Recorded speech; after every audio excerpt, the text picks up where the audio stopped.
Feria de la Manzana Zacatlán 2021. Zacatlán es un hermoso pueblo mágico lleno de historia, cultura y tradición. Pero, ¿conoces sus orígenes?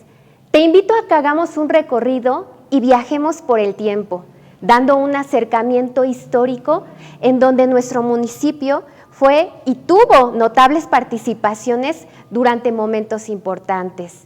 Acompáñanos y escuchemos estos relatos de nuestros cronistas e historiadores de Zacatlán.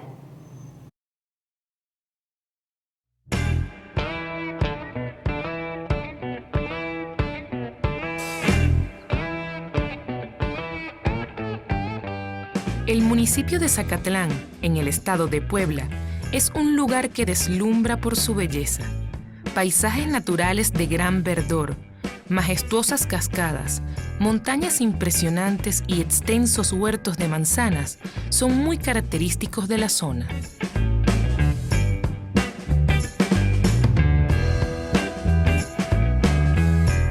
Se trata de un lugar con una historia fascinante, que se remonta siglos antes de la llegada de los conquistadores españoles. De hecho, se tiene conocimiento de tribus otomíes, toltecas y chichimecas, que habitaron en la zona alrededor del año 700, aunque no se asentaron de manera definitiva. Este Zacatlán prehispánico se fue formando con diversos grupos o tribus que iban de paso, tanto de ida como de vuelta, que cruzaban este lado de la Sierra Náhuatl a la Sierra Totonaca, donde hay esos grupos que hablan esos idiomas. Entonces, los que fueron formando este lugar fueron pequeñas familias donde se quedaban, o grupos un poco más grandes donde se pueden ver enterramientos, se pueden ver ollas, vasijas, en fin. Es como vamos identificando los grupos que pasaron aquí. Algunos grupos no tienen nombres, o familias que nada más eran, no se sabe su lugar de origen o de qué grupos venían. Lo que se conoce de lo que se ha encontrado de figurillas son de tipo olmeca, mayas, totonaca, teotihuacano, chichimeca, tlaxcalteca, en fin, de los alrededores que fueron formando la cultura Zacatlán. Estos eran los confines del Imperio Azteca y los tenían como guardianes. No pagaban tributo a los aztecas, sino que los mantenían como guardianes para mantener a los tlaxcaltecas en su territorio y no salían en busca de alimentos como sal, como otras cosas que necesitaban. De acuerdo con investigaciones realizadas, la primera población estable fue Otlatlán, fundada en las cercanías de la ciudad de Zacatlán por parte de la tribu zacateca, la cual arribó a la región huyendo de los teochichimecas. Aunque no se tiene una fecha exacta de la fundación de aquella urbe precolombina, se estima que fue alrededor de los años 697 y 713.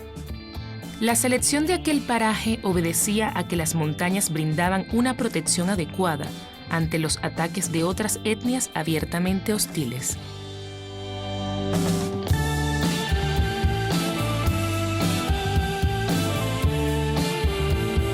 Asimismo, alrededor del año 1015, la aguerrida tribu chichimeca, dirigida por el audaz Xolotl, conquistó aquellos territorios.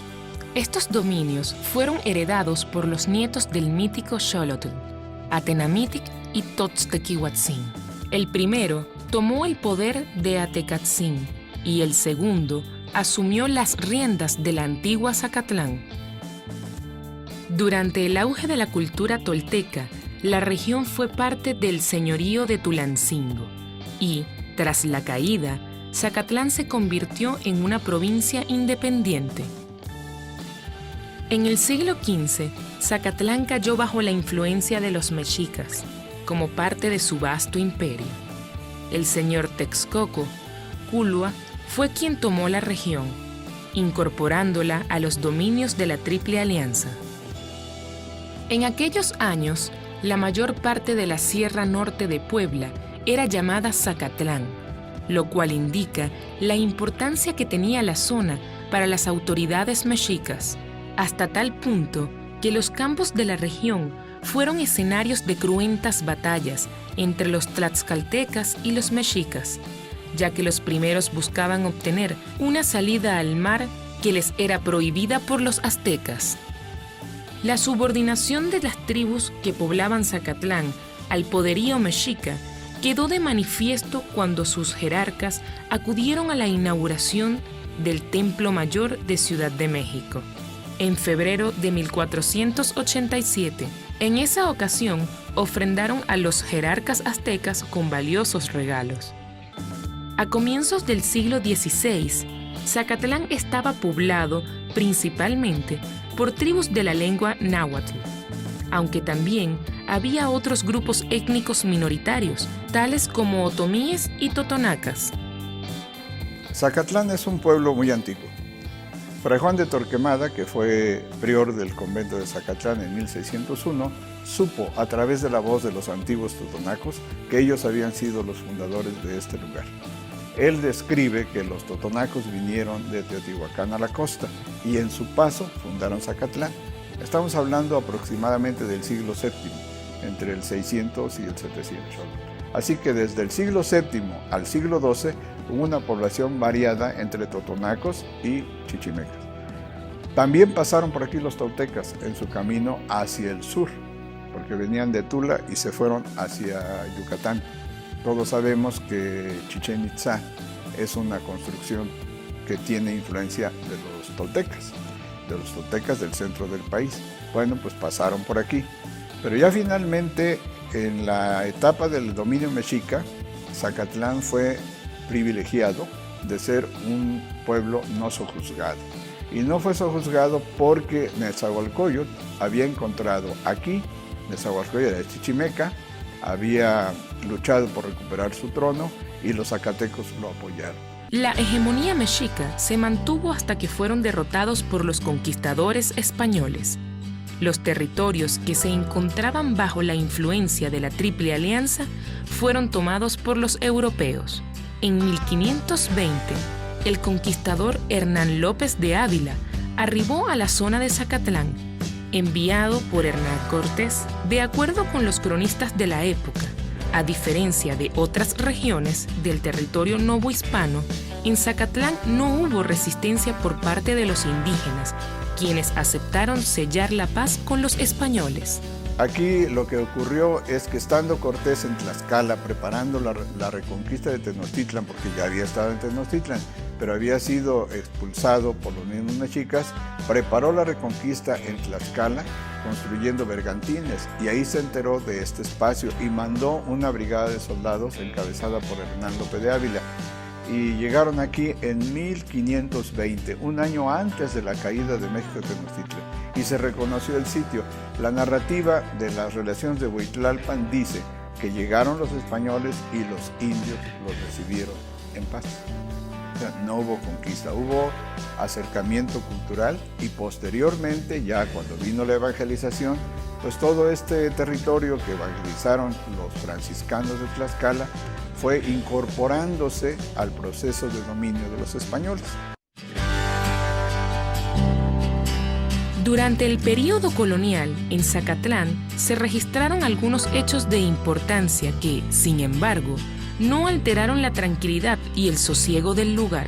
En este sentido, cabe destacar la bendición de la iglesia y el cementerio del convento franciscano por el 23º obispo de Tlaxcala, Hernando de Villagómez, en 1564. Otro suceso relevante fue el nombramiento de Fray Juan de Torquemada como guardián del convento en 1601.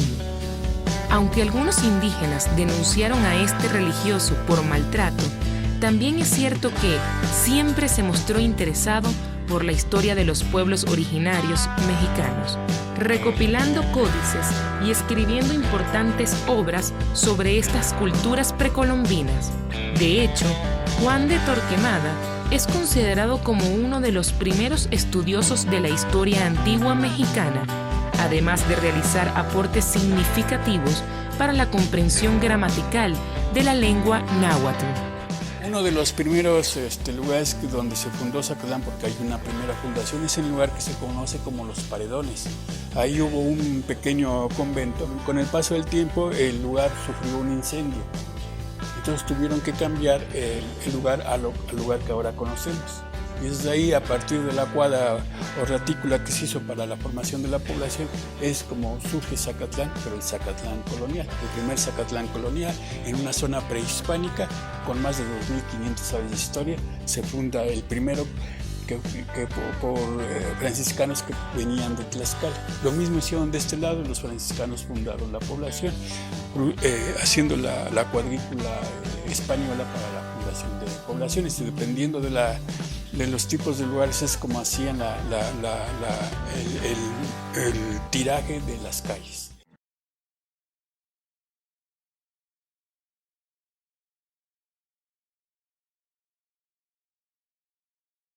En Zacatlán también se vivió con intensidad el proceso de independencia. El 30 de agosto de 1811, el jefe de insurgente José Francisco Osorno, al frente de 400 hombres y siguiendo los pasos emancipadores de Miguel Hidalgo y Costilla, tomó Zacatlán. Incluso, el oficial logró capturar unas barras de plata, con las cuales acuñó monedas para financiar su ejército. Zacatlán fue muy importante en ese momento porque fue un gran mercado comercial.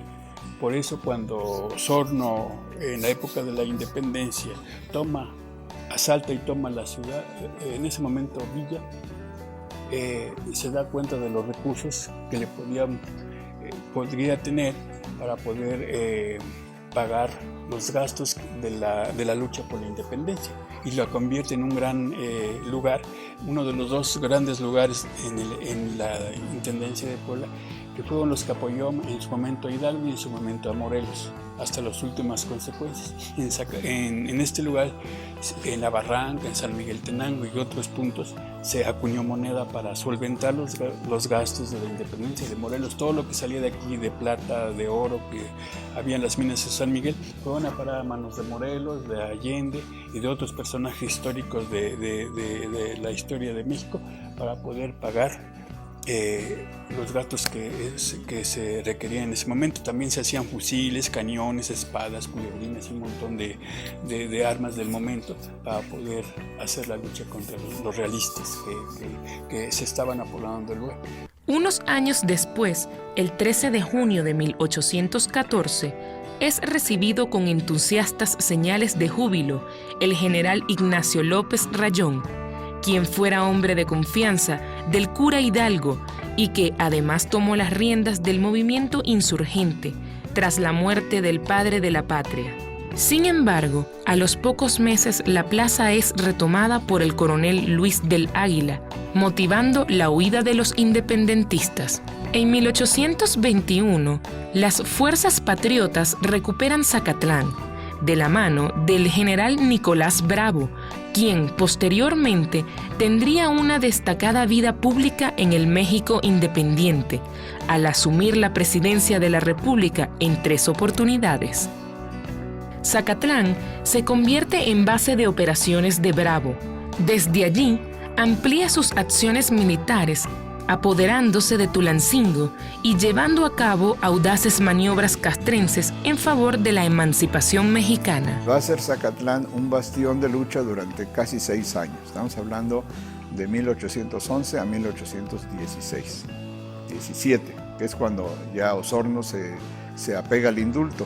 Entonces, durante la Guerra de Independencia, Zacatlán tiene una participación muy importante. Por eso vienen personajes como Carlos María de Bustamante, que es el primero que llega en 1812, luego vendrá en el 14 Ignacio López Rayón, vendrá Alconedo, vendrán varios personajes. Incluso, ¿cómo sería de importante la lucha de insurgencia aquí?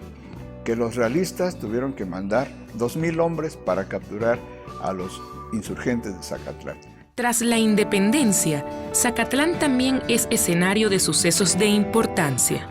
Por ejemplo, en 1845 se inaugura la Escuela Lancasteriana de la Divina Providencia en los claustros del convento de San Francisco.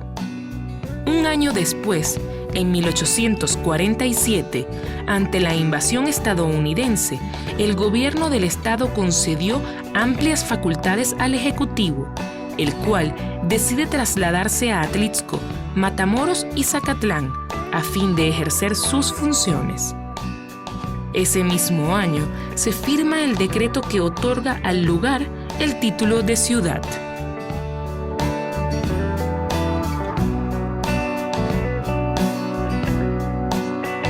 Asimismo, durante la invasión francesa, la ciudad constituyó un teatro de operaciones donde se llevaron a cabo batallas de gran importancia.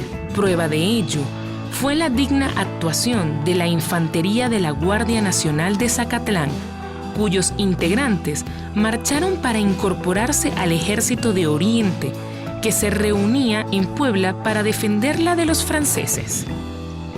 Incluso, Zacatlán fue designada como capital provisional del estado de Puebla durante la ocupación gala. A pesar de los grandes conflictos que había a nivel nacional, todos sabemos que de 1830 a 1854, pues hay una bola de presidentes, trae Santana 11 veces y por ahí Bustamante y pleitos entre ellos, ¿no? Pero Zacatlán empieza a consolidarse como una población liberal. El general Ramón Márquez, que va a ser uno de los jóvenes partícipes en la lucha de su independencia, va a ser un guía, digamos, ideólogo del liberalismo en Zacatlán. Su hijo, Ramón Márquez Galindo, y su otro hijo, Vicente Márquez Galindo, ya van a participar en la lucha liberal al lado de Juárez, convirtiéndose, como lo decía hace un momento, en héroes en la batalla del 5 de mayo. Son los únicos zacatecos que están registrados en el 6º Batallón de la Guardia Nacional que luchó contra los franceses en esa heroica fecha para México.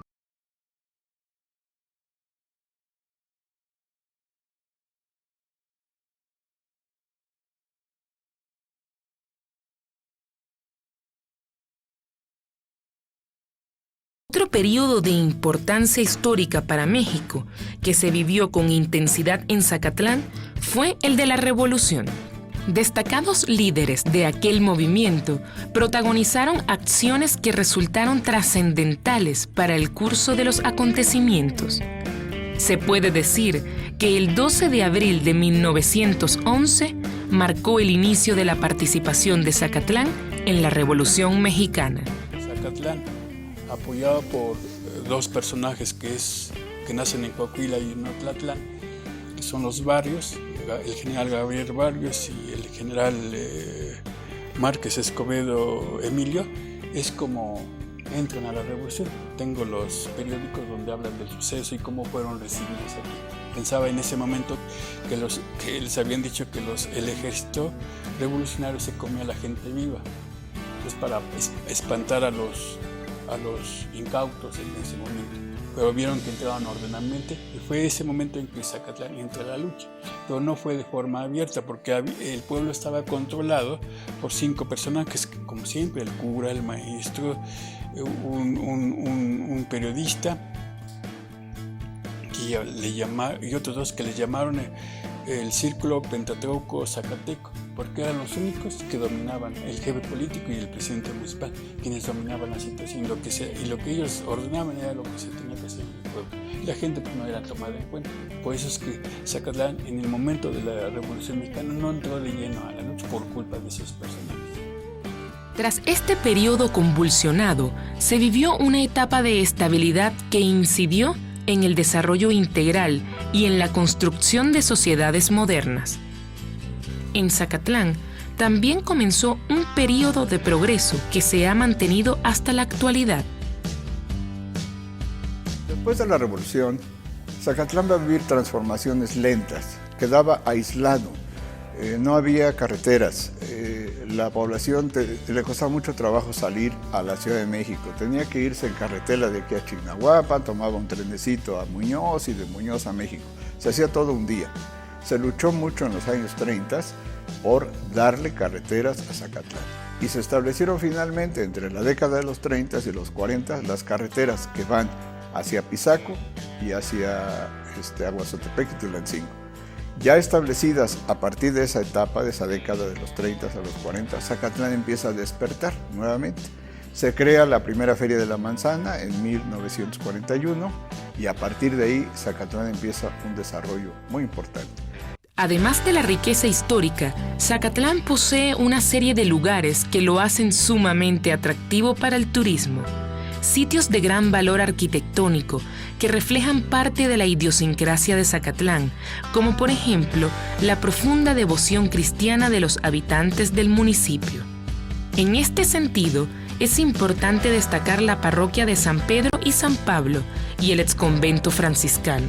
Estos templos católicos se encuentran en el centro histórico y constituyen íconos zacatecos.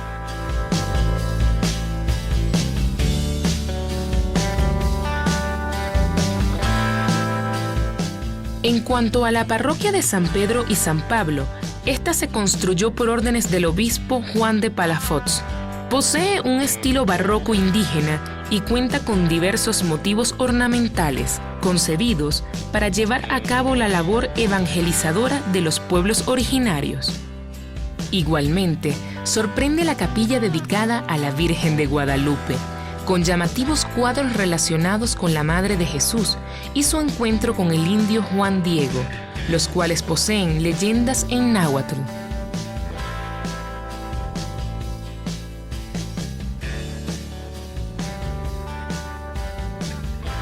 Esta fue edificada a partir de 1740. La empiezan a construir los mismos habitantes de la ciudad de Zacatlán y corresponde a una arquitectura de un estilo barroco sobre indígena, o igual conocido como Tetzquitque. La construcción está dividida por una cruz latina, norte, sur, este y oeste, y en su principal fachada encontraremos a 5 apóstoles: San Pedro y San Pablo de Zacatlán, Santiago Apóstol en Chignahuapan, San Juan Aquisla y San Andrés Cholula. Nuevamente, estas dos edificaciones son bajo piedra de cantera gris.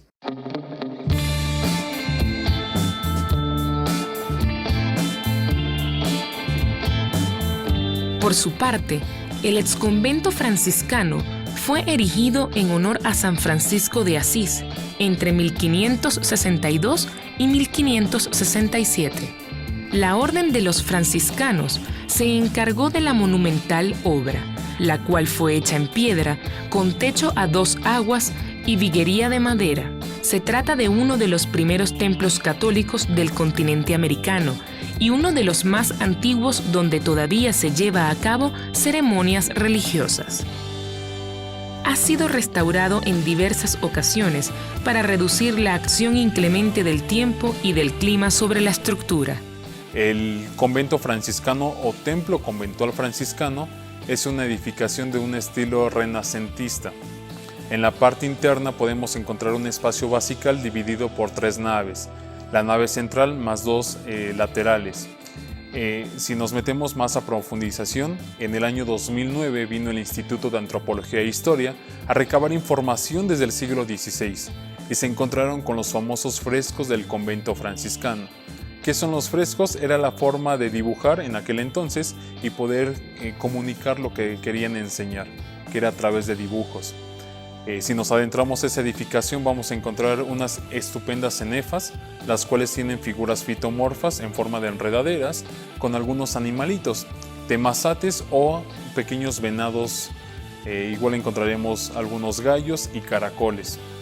En la parte del altar ya no corresponde al estilo renacentista, sino un estilo neoclásico tardío, porque esa edificación la mandaron para quemar y perdió el estilo original. Las campanas, la torre que vamos a ver hacia el lateral derecho es la original, mientras que la lateral izquierda solamente es una construcción después de varios años para sostener un pequeño reloj.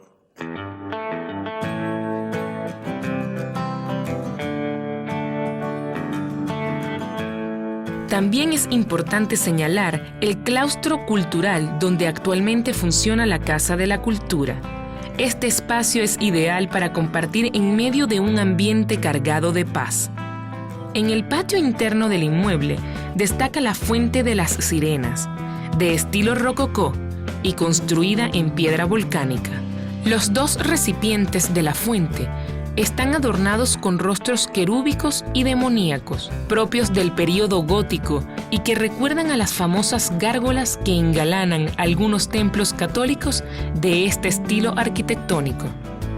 Las sirenas recuerdan el mito de Ulises, quien, tras combatir del lado griego durante la guerra de Troya, retornaba a su hogar en Ítaca, cuando sus hombres cayeron bajo el canto hipnótico de estas criaturas, mitad mujer y mitad pez.